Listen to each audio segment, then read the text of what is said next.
The Trumpet Daily with Stephen Flurry. Hello again, everyone, and welcome back to the Trumpet Daily radio show. Coming up on today's program, if you happen to catch yesterday's show, we left off, we were just getting into the point about how that if you are serious about exposing lawlessness, you're going to make yourself a really big target. And we've certainly gone through some of that history ourselves, we in the Philadelphia Church of God, particularly in that period from 1997 to 2003, when we were in court, when we were fighting for Mystery of the Ages, when we were fighting those representatives of the Worldwide Church of God for the rights to print and distribute Mystery of the Ages. We really were going up against a lot of lawlessness, and the way that those individuals came after us, came after God's church, well, we're seeing that same spirit, that same animosity, when it's aimed at those in government, in the Trump administration, or those assisting him who are working to expose lawlessness. So we'll finish off with the point that we really couldn't get to at length on yesterday's show. We might, if we have time, we might also get into a little bit more listener feedback as well. But I just want to start the opening segment here by referring back to Amos 7, verses 12 and 13, where it refers to the Jeroboam administration and the King's Chapel, as it says there in verse 13. My father's talked about this passage before in his article. I guess it's now in his booklet. Who is the modern-day Jeroboam? That's in the Great Again booklet. But he says here that the modern-day Jeroboam is causing other religions. He's causing, remember it says the King's Chapel there in Amos 7. And my father says he's causing other religions to look to him and not the true God. He says it's going the same way, rather, that it did anciently, only in this end time, there's a much greater abundance of truth. So it's the same as in ancient Israel. This Jeroboam who came on the scene when there was all of this affliction in Israel, all of these problems, all of these evils, and God had mercy on Israel when they really didn't deserve mercy. And he sent this Jeroboam leader, and they had one more age of prosperity before Assyrian conquest. They still went into captivity. It was just put off for a little while. It was delayed. And that's what we have to keep in mind during this temporary resurgence. Satan, remember, Revelation 12, he's been cast down. That same prophecy in Amos 7 talks about God passing by just this one last time. It says, I'll pass by them no more. I'm not going to pass by them anymore. Amos 7 also brings out how that God is measuring us, or measuring our destruction. So we have to keep in mind, as we say over and again, that the resurgence that we're now seeing, it's very much temporary. But coming back to that passage, Amos 7, verse 13, where it refers to the King's Chapel, we've referred before to this unusual alliance between the Trump administration and the evangelical world, and that continues to make headlines. There was a Washington Examiner piece and also an interview, which we'll play clips from here in just a moment. But the Examiner talked about Franklin Graham, who was on a religious show last week. I think it was last Thursday, a week ago. And he talked about this demonic power that's resisting against the Trump administration. I think he went back and forth with the host of this show. I don't know the name of the host, but basically the two of them were saying, well, of course it's demonic. This is what the Trump administration is going up against. Here's a little excerpt from that interview last week with Franklin Graham, clip 1. For most Americans. Well, I believe it's almost a demonic power that is trying. I would disagree. It's not almost demonic. No, it's, I mean, you know, and I know that at the heart it's a spiritual battle. It's a spiritual battle, and if you look at what the president has done, just for our country, regardless of whether you're Republican or Democrat. The unemployment is at the lowest in 70 years. More African Americans are working, more Latinos are working, more Asians are working, more everybody is working. We have an economy that is just screaming forward. It's incredible. Can you even imagine we're saying this? Because literally 3 years ago, our economy was dead in the water. Dead in the water. We all know it. And 3 years later, you just said it's screaming forward. That's a fact. I mean, that's not our opinion, right? And here's what that does for churches, for Christians. That means more people are working, so there's more people tithing and giving to the churches. There's more money for missions. There's more money for your building programs. All of this is because Donald Trump said he was going to turn things around and make America great again. He cut taxes. And that cutting taxes added fuel to this economic engine that we're enjoying right now. He's not a politician. I appreciate that about him. He's a businessman, and that's what we've needed in our government, not politicians. We need businessmen, and he's done that. That's Franklin Graham. He's talking, by the way, with a host. His name is Eric Metaxas, I guess is his name. But quite a lot of truth in that in that exchange. In a lot of ways, they sound like they're representing the Trump administration. The economy's booming. They even go so far as to say how that this helps the churches. And we've even made that point before. How that with a surging economy, that's going to help God's work. And it is helping. There is, my father's mentioned before about the tide in the affairs of men. And how that if that tide surges, he paraphrases Shakespeare, of course, but if that tide surges, we want to get on board and ride with the tide. But here again, what they don't see, what they don't acknowledge, is the fact that this is all very much temporary and that there still is a lot of affliction in the nation of Israel. The modern-day Israelites of today, Ephraim and Manasseh, the United States and Great Britain. So there you hear the clip from the evangelical community, and then here's someone from the Trump administration, Rick Perry, the former governor of Texas. He ran for president himself, and listen to him talking about this president being sent from God. This is one from the Trump administration, clip 2. God's used imperfect people all through history. King David wasn't perfect. Saul wasn't perfect. Solomon wasn't perfect. And I actually gave the president a little one-pager on those Old Testament kings about a month ago. And I shared it with him. I said, Mr. President, I know there are people that say, you said you were the chosen one. And I said, you were. I said, if you're a believing Christian, you understand God's plan for the people who rule and judge over us on this planet in our government. So that's Rick Perry saying that this president is the chosen one. Now we've talked about God. I just mentioned the Jeroboam prophecy, and we've talked about God being behind the developments in 2016. But you have to be careful with that, because you don't want people looking to a man instead of God. You don't want the nation looking to an individual. But that's exactly what the prophecy in Amos 7, and even going back to some of the history in 1 Kings or 2 Kings, I guess it is, 2 Kings 14, is that all of the Israelites look to a man.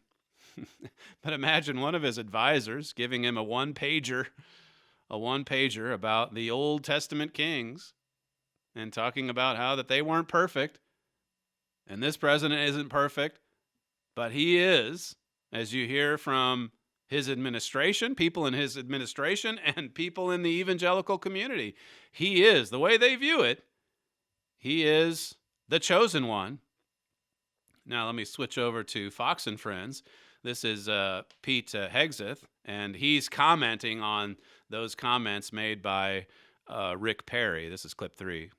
And I'll tell you, Ed, going across the country talking to supporters of this president, they feel precisely the same way Rick Perry does. Yeah. They hear the attacks from the media about who he is and his background, and they dismiss it and say, God has used imperfect people forever because we're all imperfect. But what he has withstood is unlike what really any other mortal could understand. So here again, that's some truth in all of these statements.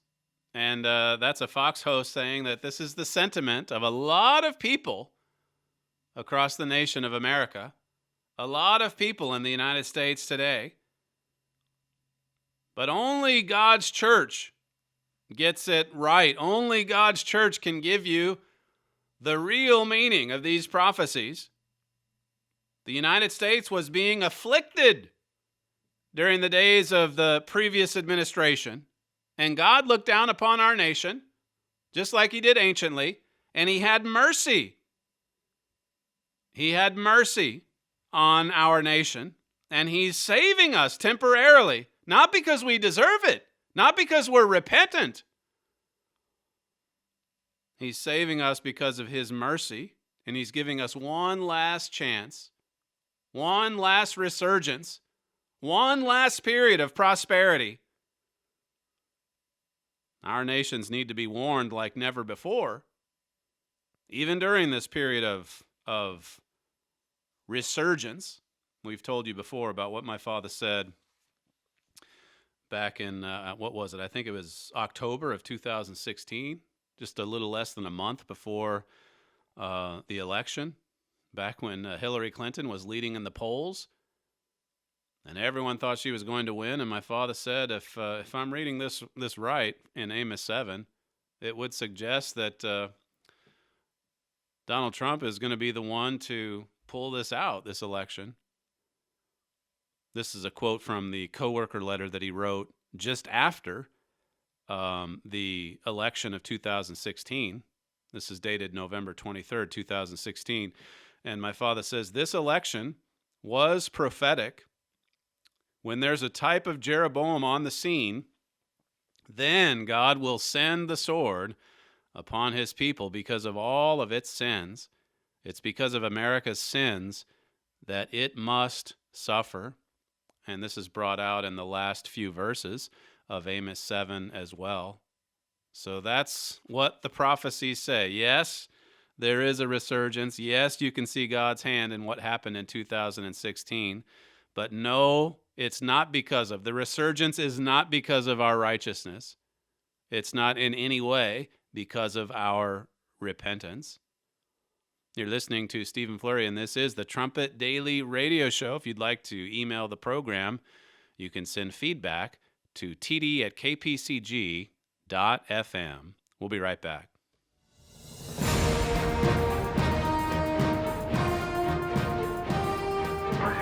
This is KPCG-FM, and this is the Trumpet Daily. To America's founding fathers, character meant everything to the success of the nation and its leadership. The Constitution was based upon the fundamental principles of religion and morality. These were the primary building blocks of the American nation. George Washington said, "The foundations of our national policy will be laid in the pure and immutable principles of private morality." Character was no minor issue to America's first president. He regarded it as the basis of national policy. Where did the Founding Fathers develop these ideas? Many of these principles stemmed from the Holy Scriptures. The Bible provided early Americans with the instruction and guidance of how to properly govern one's life. These beliefs helped build a nation of strong families and upright leaders. Today, America has dismissed the Bible as the foundation of developing righteous character. Men now leave it to themselves to determine right from wrong. Where has the rejection of biblically based principles led this nation? There is a cause for these effects. To understand the course of events that have led this nation to its current state, visit thetrumpet.com and click on the Literature tab to request our free booklet, Character in Crisis.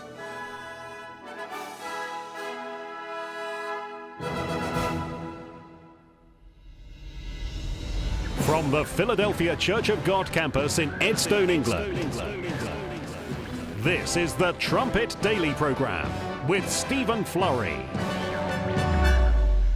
We'll see what happens. Mr. President. I'll tell you what, you have a lot of very, very bad people. And, a lot of people say deep state. I don't like to use the word deep state. I just say they're really bad, sick people. I played that snippet the last couple of shows. The president preferring to, not use the term deep state. Instead, he says there's some bad and sick people that are resisting against this administration.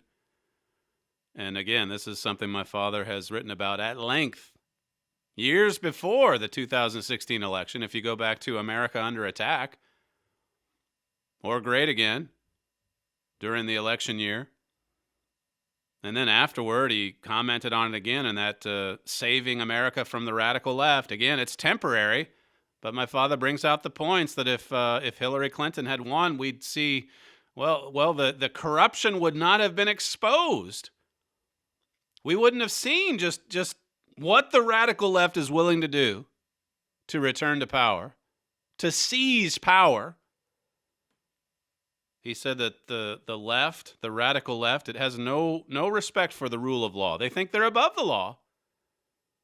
And that's why they're willing to break the law in order to take down political opponents. My father said, Satan is marshaling every tool and weapon he can to wreck this nation, and he's having alarming success. And then he went on to make the point that Republicans, so many of them, they don't realize what they're dealing with, what they're going against. Yesterday I referenced Isaiah 59, where it says that if you depart from evil, you make yourself a prey, you make yourself a target. If you uphold the law, in this case the law of the land, you make yourself a sizable target.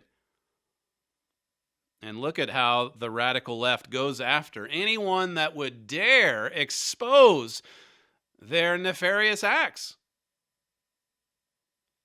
I went through that example yesterday with John Solomon, how that they really pounced on him going into the impeachment hearings because of some of the witnesses who said that it was Solomon primarily who smeared the ambassador to Ukraine. And he's the reason, Solomon is, that President Trump fired Yovanovitch, the former ambassador to the Ukraine. That Kenneth Vogel piece I read through yesterday, the New York Times piece, where he said, yeah, Solomon's the guy. Solomon's the one that Donald Trump relies on for his Ukraine information. And here, Vogel himself wrote about all the corruption in Ukraine in 2017. Vogel himself said that Ukraine tampered with or meddled in the election of 2016 in the favor of Clinton. Vogel himself wrote it, 17 pages, this investigation. And now he's the one that's flip-flopped. He's the one that's pretending his 2017 piece doesn't exist. And he's the one that's smearing John Solomon and the president. And that's the way that it works. They go after anyone that would dare expose the truth. Anyone that would dare expose their lawlessness. Rudy Giuliani, he's a big target right about now. And of course, Devin Nunes. There was a CNN report last week that tried to take down Nunes, saying that he had these connections with a Ukrainian official, and I won't get into all the details, but I mentioned on yesterday's show how that Nunes immediately responded by saying he's going to sue. He's going to start a lawsuit against CNN and then also the Daily Beast for their reporting from last week. This is someone who fights back, who's not afraid of the deep state, who's not afraid of the radical left. With respect to Donald Trump, as you've heard before, my father said that, seeing him fight against this evil force, it's something to behold. There's not too many that will follow in those same steps. As I already read to you, most Republicans don't even realize what they're really going up against. I thought this was a fascinating article. This is where I left off yesterday. It's at American Greatness, and it's titled "A Farm Kid Thwarts the Coup This is a story about Devin Nunes, and also it's somewhat of a book review of Lee Smith, who wrote The Plot Against the President. And I guess Lee Smith relied upon quite a lot of information from Devin Nunes in putting together this book. So Julie Kelly at American Greatness, she's going through in this piece and talking somewhat about the book by Lee Smith, and then also how Devin Nunes made himself, again, a target by going after the deep state. She writes, as chairman of the House Intelligence Committee, Nunes released a memo in February 2018 describing how Barack Obama's Justice Department misled the Foreign Intelligence Surveillance Court to obtain permission to spy on Donald Trump's presidential campaign. That's from the memo of 2018. And then what did we hear just last week? How this FBI official went in and changed a document, changed the meaning of a document in order to get the FISA application approved? Well, this is something Devin Nunes was talking about a year and a half ago in his memo. And as Julie Kelly brings out, the Democrats did not want that memo out. My father wrote about that at the time as well in the Trumpet magazine, April 2018. The Nunes memo exposes the unseen threat to America. He wrote in that piece about how the radical left desperately wanted to keep that buried. They didn't want the truth to come out. And so it did. And then they went after Devin Nunes. A relentless attack. That article, my father's, he says the Nunes memo is evidence of just how active the devil is, particularly in his efforts to destroy America. It shows just how active Satan is in this. It shows where Satan's fingerprints are. America under attack. There's one of the subheads from the article. America is under attack. And here's Devin Nunes, the farm kid from California, standing against these evil forces. Julie Kelly in the American Greatness piece. She says, in the days and weeks leading up to its distribution, Smith describes, that's the memo, Smith in his book describes how the crusade against Nunes took an even more dangerous turn. Now listen to this. Mr. Trump, remember, says that these are sick. These are some sick people. And from Lee Smith's book, he says, an orchestrated assault against Nunes's family, including his wife and 3 young daughters, posed such a threat that law enforcement agents were assigned to the grade school where Nunes's wife works. Hackers imitated Nunes's cell phone numbers. Calls were made to up to 24 relatives, including his 98-year-old grandmother and mother-in-law, so they would answer. Here are these sick people calling a 98-year-old grandmother, harassing her, because Nunes has the courage to stand up to these evil forces. These are, as the president said, these are sick people. Vicious people in many cases.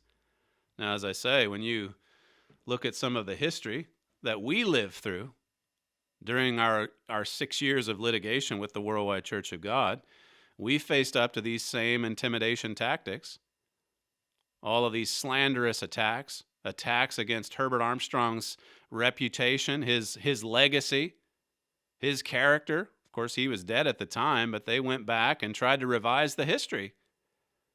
And then sitting through some of the questions that we did in our depositions, I can remember several instances with my father when he was being deposed, and just some of the crazy attacks coming from the Worldwide Church of God's attorneys. These attorneys who thought they were God, really, who thought they knew everything, and then the WCG officials urging them on. It says here, the Nunes family is just one of many victims savaged by the Trump-hating mob, an effort funded by wealthy partisans and carried out by their accomplices hunkered down in the national news media, on Capitol Hill, and in federal government agencies attempting to take down Donald Trump. You see, this is the deep state. And if you go against them, they will work together to destroy you. These are sick people. That's what the president said. He prefers that instead of deep state. These sick, deranged people, bad people, who are looking to destroy their enemies. Julie, this author here, Julie Kelly's piece, she says Smith's book, she's referring to Lee Smith here, it's the most comprehensive account yet of how these nefarious interests began conspiring in late 2015 and remain at work today. The dirty tricks operation turned into an attempted coup after Trump's election, Smith writes, since Trump was elected without the consensus of the ruling party representing the coastal elite. Barack Obama's intelligence chiefs believe that his election was illegitimate. I mean, this is all true. You see the way they're responding today. They were talking impeachment before he was even inaugurated, which in itself exposes what a sham the last couple of weeks have been. A total circus. Just the latest excuse for impeachment. This phone call. A phone call to the president of Ukraine. A phone call, as the president said, in which, 24 people from the U.S. were listening in? He had nothing to hide. He released the transcript later, which undermined their whole argument, the Democrats. But he went against the bureaucratic state, and look at how they came after him. It was permissible, they believed, to remove him from office. He's illegitimate. So they can remove him from office by stretching the law or turning a blind eye to this evil activity. Any kind of lawlessness is fine as long as it removes him from office. It says here, Comey and company's scheme included opening a counterintelligence probe into 4 Trump campaign aides, including the head of the organization, deploying spies into Team Trump, felonious leaks of classified government information to dishonest journalists, determined, it says, to destroy Trump associates. Politically motivated and poorly sourced documents presented as official government material with the imprimatur of the country's most revered agencies, all culminating with the appointment of a special counsel armed with unfettered resources to search every nook and cranny of Trump's orbit to find impeachable conduct. This is all recent history. You're familiar with it. It says further on, political operatives disguised as reporters working for Democratic propaganda machines, disguised as legitimate news outfits like the New York Times, the Washington Post, CNN, and others intentionally have misled the American people about imaginary crimes committed by Team Trump. Just a bunch of imaginary crimes. They couldn't get anything to stick from the Mueller report, and so the next day, the day after Bob Mueller testified, then the focus is on not Trump and Russia, but Trump and Ukraine. They turned on a dime. He talks about, or Julie talks about rather, the way journalists were in on this coup attempt, and how that they sourced their stories. She says journalists would then act as their own sources, citing each other's flawed and in some cases fabricated stories as original reporting. The Washington Post, between January 2017 and May 2017, the month Robert Mueller was named special counsel, relied heavily on illegally leaked information about intercepted phone calls between then National Security Advisor Mike Flynn and the existence of a FISA warrant on Trump campaign volunteer Carter Page.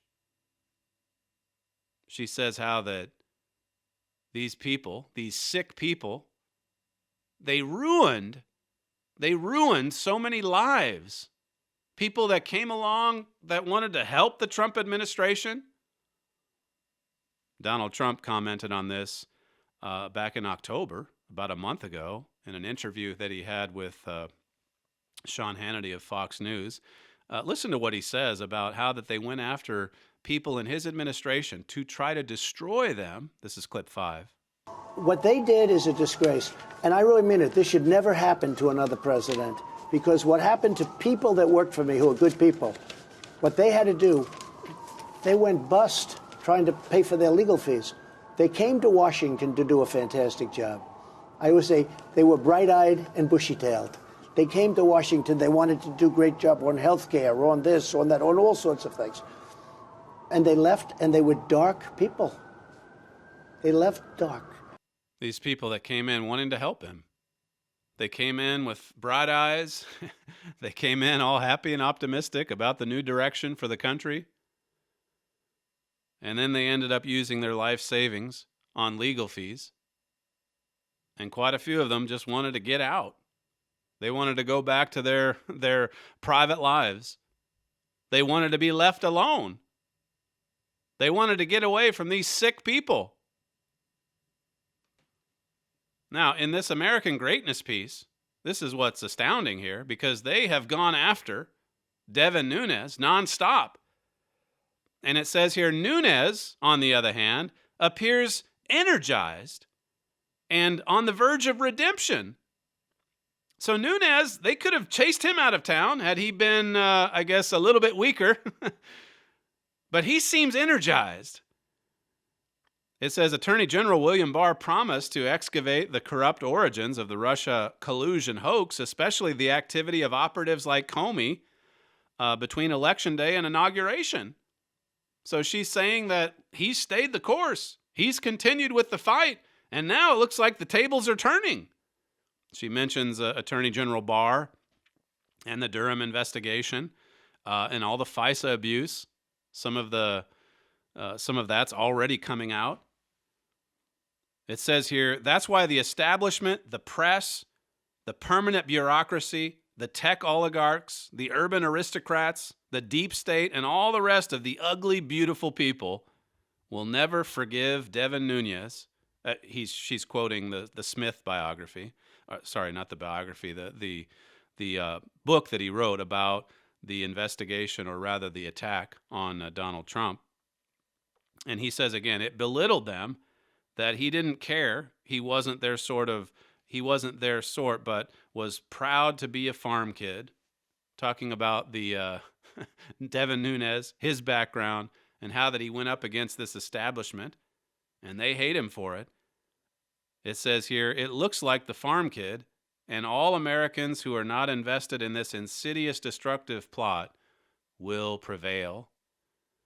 Now, again, God's hand is in this, and my father's talked about that being one of the components to this resurgence, this lawlessness being revealed. It's something to behold, to see what God is doing, but to see also what he's doing through people like Donald Trump, and not just him, but people like Devin Nunes. Last year, we went through an article by Victor Davis Hanson on the demonization of Nunes and how it's a window into our times.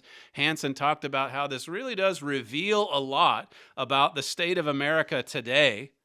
When you look at how they have gone after this farm boy from the farms of California. Well, as I say, you talk about America, or rather the trumpet, being ahead of the curve. My father wrote last April, the Nunes memo exposes the unseen threat to America. He wrote in that article about all that the previous administration had done to try to destroy the foundation on which America stands. My father says this happened under the previous presidential administration, and the Nunes memo shows that it's still happening under high-ranking FBI and Justice Department officials, planted there by Barack Obama during his presidency. And they're still coming forward, the latest being the whistleblower, the 33-year-old whistleblower that came forward to say, there was something about that phone call that was disturbing. And of course, before the transcript was released, Schiff and the whistleblower and everyone else in the deep state were saying, oh, yes, 7 times there was bribery, quid pro quo. And then the transcript comes out. And they have to reinvent. They have to reinvent an argument to try to take down the president. Well, my father says, look, I'm not looking through this all through the lens of politics. He says, I look at what is happening from God's perspective. When you do that, you can discern when the devil is at work. Satan is cast down, and the Nunes memo is proof of that. See, he's exposed. And in a lot of ways, he's exposed not just the deep state, but Satan himself. And so that gives us, I think, some insight into why the attacks have been, the attacks against him and his family have been so venomous. Satan, remember, is cast down. He and his demons are confined to this earth. Those evil spirits are all over this planet. They're no longer free to roam the universe. They're here. They are here on this earth, and they're causing a lot of problems. But we have to, like my father said in that Nunes article, we have to remember why the devil and his demon army are so angry, so filled with wrath today. It's because they know their time is about up. That's Revelation 20, verses 1 and 2. They know their time is short. And so we've got to be well aware of the shortness of time as well. In the Habakkuk booklet, my father talks about chapter 2 of Mystery of the Ages, the chapter about the angels and evil spirits. And he says this book, speaking of Mystery of the Ages, exposes Satan as no book on earth. The devil hates and fears exposure most of all. The last thing that Satan wants is to be exposed.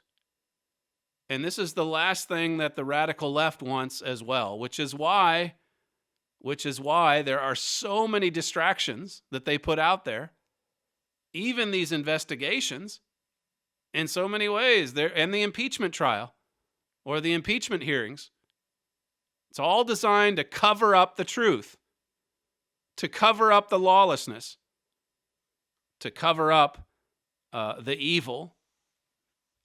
Well, there's lots of lessons that we can take away from this, we in God's church, because if you look into your Bible, if you look into the New Testament, even what Jesus himself said, God's church is going to be facing a lot of persecution. Whenever, as I say, whenever you're exposing lawlessness and evil, you're going to become a pretty big target in Satan's eyes. In Matthew 26, verse 27, or 47 rather, listen to this. It says, "And while he yet spoke, lo, Judas," this is the betrayal of Christ here, "Judas, one of the 12, came, and with him a great multitude with swords and staves from the chief priests and elders of the people." Verse 48 says, "Now he that betrayed him gave him a sign, saying, Whomsoever I shall kiss, that same is he. Hold him fast. And forthwith he came to Jesus, and he said, Hail, Master, and he kissed him." This is Judas and his betrayal. He betrayed Jesus Christ with a kiss. He pretended to be a friend. In fact, he was betraying him. Verse 50, "And Jesus said to him, Friend, wherefore are you come? And then came they, and they laid hands on Jesus, and they took him." It was all a monstrous fraud, a massive betrayal. Down in verse 59, it says, "Now the chief priests and the elders and all the council sought false witness against Jesus to put him to death." So they wanted to kill him. This is the Messiah. This is the Son of God. This is God's anointed. And mankind wanted to put him to death. How are they going to do it, though? He was perfect. He was perfect. They couldn't get anything on him. He never once sinned. So they sought false witness against Jesus to put him to death. Verse 60 says, "But found none. Yea, though many false witnesses came, yet found they none. At last," it says, "at last came forward 2 false witnesses." So they looked and they tried all of these witnesses. Think about what was going on in the basement of the Capitol a couple months ago. All of these witnesses brought in. carefully screened, interviewed, so that they knew just what 8 or 10 or 12 witnesses to put forward when it went public. They had to gather all the false witnesses that they could find. It was hard for them to find them in the lead up to Jesus Christ trial, that kangaroo court. But they found a couple. John 15 and verse 18, it says here, if the world hate you, you know that it hated me before it hated you. If you were of the world would love his own. But because you are not of the world, but I have chosen you out of the world, therefore the world hates you. This world hates the people of God. They don't know the true God. All that they know is what the God of this world has taught them or has influenced their thinking to believe. Satan, as we know, is the god of this world. 2 Corinthians 4:4. He's deceived the whole world. And then when you think about what the Bible says about the human heart, it's deceitful above all things. Jeremiah 17:9. Romans 8:7, verses like that. Hostile to God and his law. And you think about Satan, and as I've read to you, he fears, he hates being exposed more than anything else. And so whenever he's exposed, he is going to lash out at the messenger. Devin Nunes said something to that effect recently. Look, I'm just the messenger, and now they're coming at me with all of these investigations into my behavior. I'm just delivering the message. He's just exposing the evil, he could say. John 16 and verse 1, it says, these things have I spoken unto you, that you should not be offended. They shall put you out of the synagogues. Yes, the time comes that whosoever kills you will think that they doeth God service.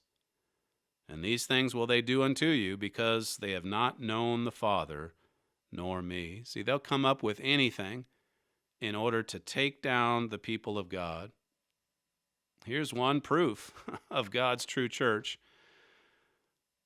The proof that those in the world are going to come after or persecute the true church.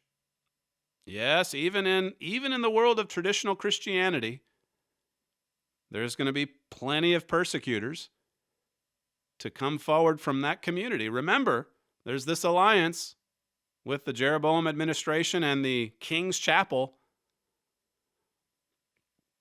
But those advisors that surround the president, even his religious advisors, they're not telling the whole story about what's coming upon America and Britain. Herbert Armstrong wrote back in 1972, the church at that time was going through a period of turmoil, really all through that decade. And Mr. Armstrong said this wouldn't be the very work of God unless it was being persecuted. It wouldn't be the work of God unless it was being persecuted. Our persecutors themselves prove this is the very work of God. We do not invite persecution. We try to avoid it. And this is true today. We didn't invite that attack in 1997. The Worldwide Church of God brought it upon us. But when they did, we stood against it. We stood firm against it, in fact. We try to avoid it, he says, but the living Christ and your Bible says we will get persecution and false accusation. In this world, we have to expect, at the best, careless journalism, and at the worst, irresponsible journalism. That's a pretty prescient comment. What can you expect when you look at journalism today? Are you going to get the truth? Yesterday, I mentioned that stat from Newsbusters just on the coverage, the amount of coverage with the recent impeachment hearings as compared to 1998 with Bill Clinton. Totally different. Back then, the networks, they weren't so interested in impeachment. Today, that's all they can think about. Even when the ratings were plummeting, it's all that they could think about. In Matthew 5, verse 10, notice this. It says, let us remember, well, this is quoting from Christ, who says, "Blessed are they which are persecuted for righteousness' sake, for theirs is the kingdom of God." See, it's actually a blessing. If you're persecuted, now you don't want to bring persecution on yourself, like Mr. Armstrong said. You want to try to avoid it.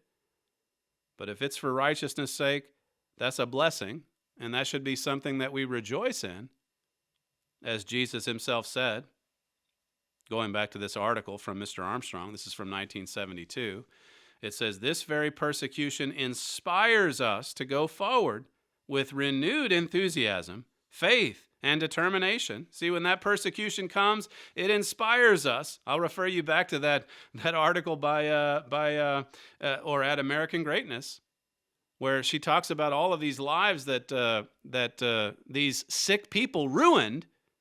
And then, in the same article, it says, Nunez, on the other hand, appears energized and on the verge of redemption. See, for us, we have to stay the course. When the persecution comes, we have to receive energy and inspiration from it, knowing that we're serving God, we're doing God's work, and we're on God's side. And he said in the Bible, he's never going to leave us. He's not going to forsake us. So what a confidence booster that is. Just knowing that God is with us, knowing that we're here doing God's work, knowing that doors are swinging open for the work. And Satan is angry, and we're going to be facing up to a lot of his lies, a lot of his deceit. John 8 and verse 44 says he's the father of lies. He's the one inspiring lies. I've been talking to the students, and well, even on this program in recent weeks, about courage and standing up for the truth and being confident in Christ.